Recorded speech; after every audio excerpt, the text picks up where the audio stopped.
Okay, today uh, we're going to go over hatching and cross-hatching. For our subject matter, I've chosen white eggs in a white bowl, and these are lit according to the classic order of light. The light source is in the upper left-hand corner, so you can see the light spilling over the eggs, creating a cast shadow from the bowl that moves outside of the drawing area. And there are core shadows on the right side of the eggs. The core shadow is the area of the object that does not have any light hitting it.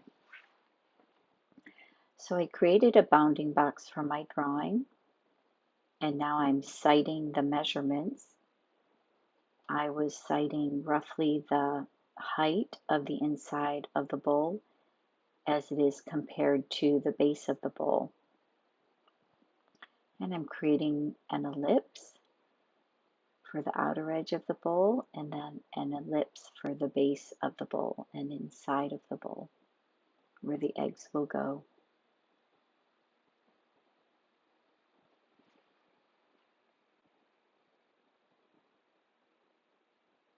As you exercise doing ellipses, you just keep going over and over till you get it exactly the way you like it.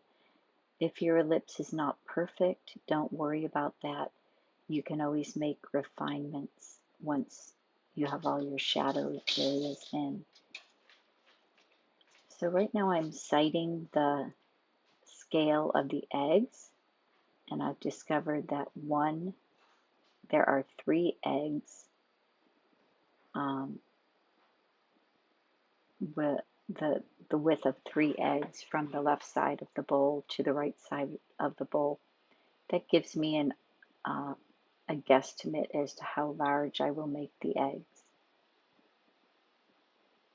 Keeping in mind that I'm placing the eggs as they are in the bowl together and allowing for room for the cast shadow on the right side of the 2 eggs that are on the right.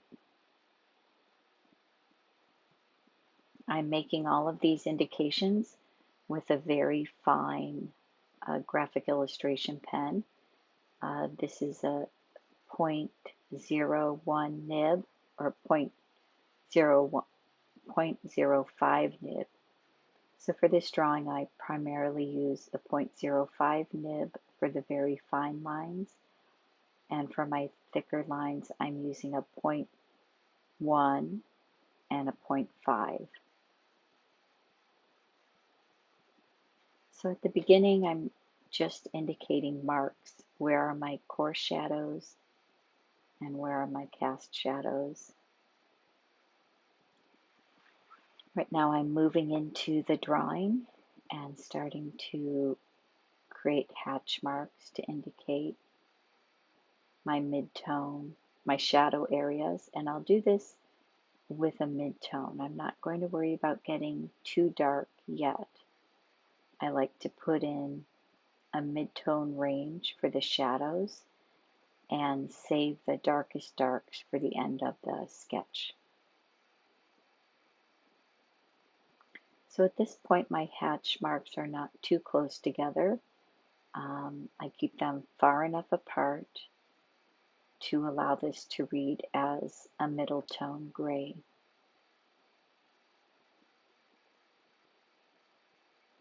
If you notice, I'm moving my hatch marks along the curve of the bowl or along the curve of the egg. So when I go in to create the core shadow of the egg, you'll notice, or the cast shadow in the bowl, I will move my hatch marks along the direction of the egg and the bowl.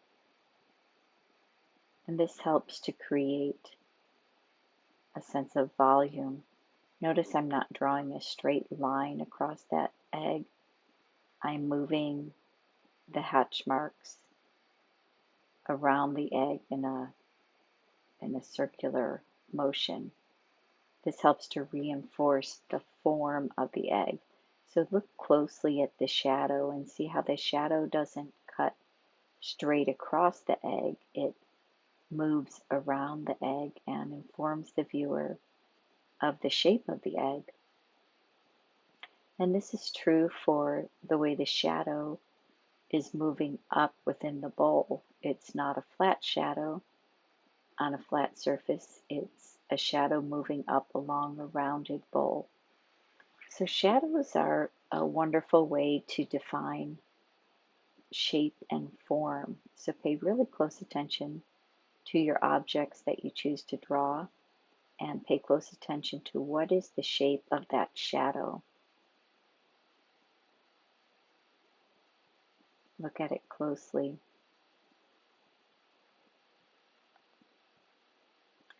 I'm working on the point of the drawing in which the inside shadow meets the outer shadow. So with my light source in the upper left-hand corner, there's a cast shadow inside the left side of the bowl, and that cast shadow from the bowl moves to a point at which there is, you're in the shadow side of the outside of the bowl. And it creates a very nice composition.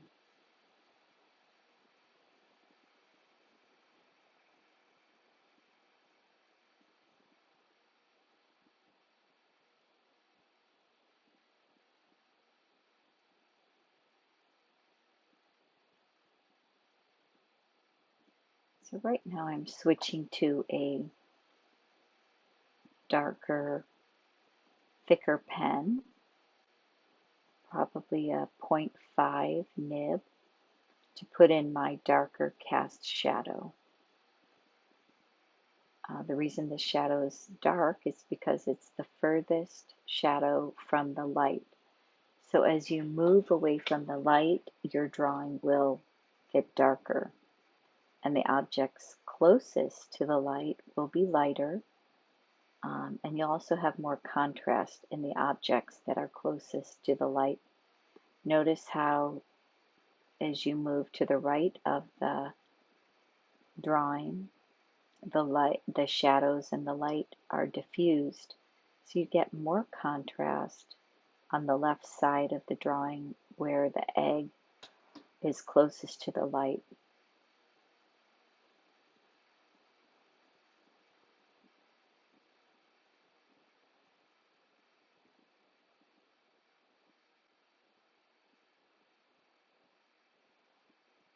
And right now I'm working out the shadow shapes, getting darker as I am closer to the bowl, closer to the eggs. The part of the shadow that is closest to the object is always the darkest. The shadow is always darkest closest to the object, and then as the shadow moves away from the object, more diffused light comes into the shadow and it begins to look more transparent. So avoid creating a shadow that is solid. Allow your shadows to have some transparency to them.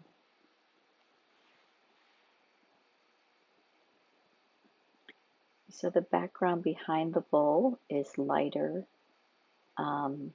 It's a shadow area, but it's lighter than the cast shadow. But I'm just going to go in and indicate the edge of that bowl, and then indicate a mid-tone shadow range behind the bowl. This helps to set that bowl in an environment, keeping in mind that the further apart my hatch lines are, the lighter the value. The closer those hatch marks are, the darker the value. And the direction with which I move those hatch marks help to reinforce the shape of the bowl.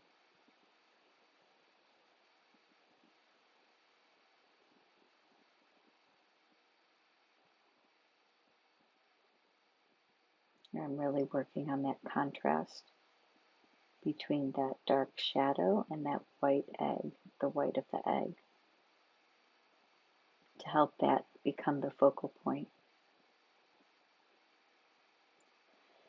And you can soften the edge of the cast shadow with your object just by running some of that shadow into the object.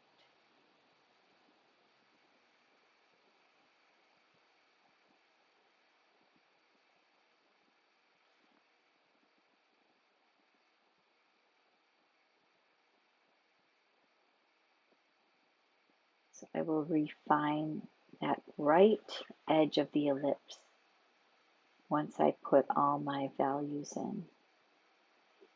As you place your values in your composition, you'll start to notice areas of the drawing that need further refinement. And it's okay to just save that refinement for the last part of the drawing or sketch. Keeping in mind this is a sketch. It's a plan for a future painting or a future drawing, or you can even do idea sketches that you would use for a storyboard, for a design, an advertisement, for an animation piece. Sketching is a wonderful tool. It's a way of creating a story or putting down an idea. Rather than writing it with words, you're communicating with the idea with visuals. So it's good to keep a sketchbook on hand everywhere you go and just put down those ideas. You can always look back at it and it might spark an idea for a new project.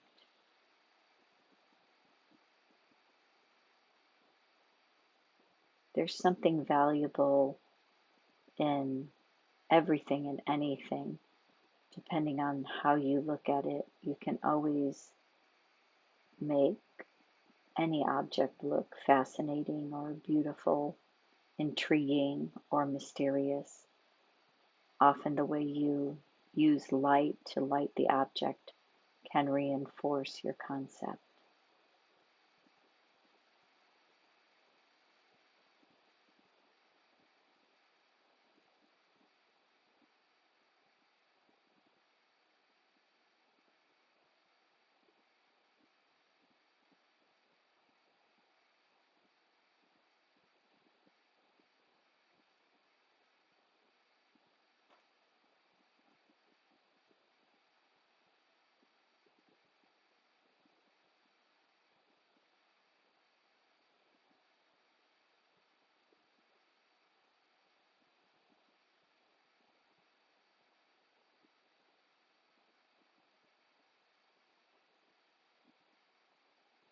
Here I really want to reinforce that shadow side of the bowl. It really will help to contrast nicely with the white of the egg. Also at this point in the drawing, I can refine my shadows. I can refine the edges of the bowl to really define what that edge really is like once I place my shadows in.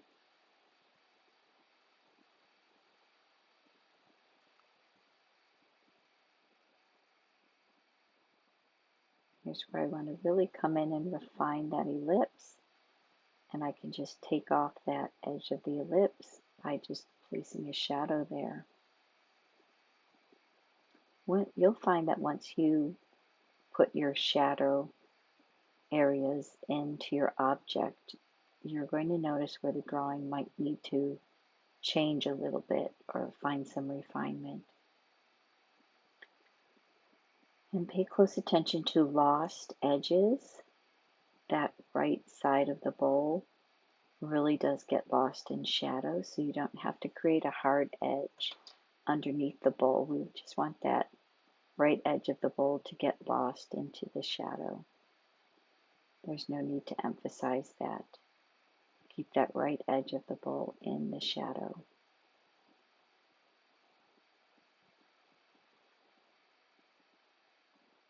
There is some reflective light bouncing back up into the white bowl, but you still want that right side of the bowl to read that it is in shadow. The same with the eggs.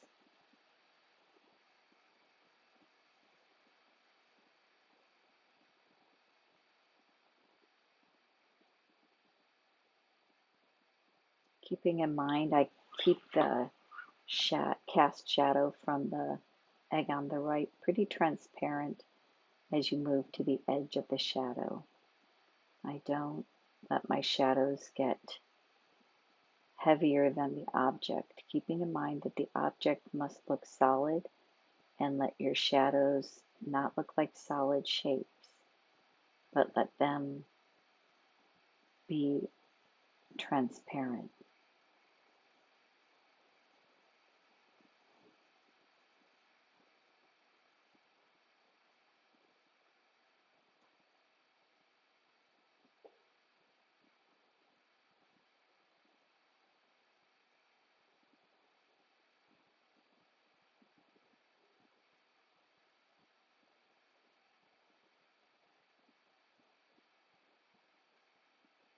And just putting in a few more last minute refinements.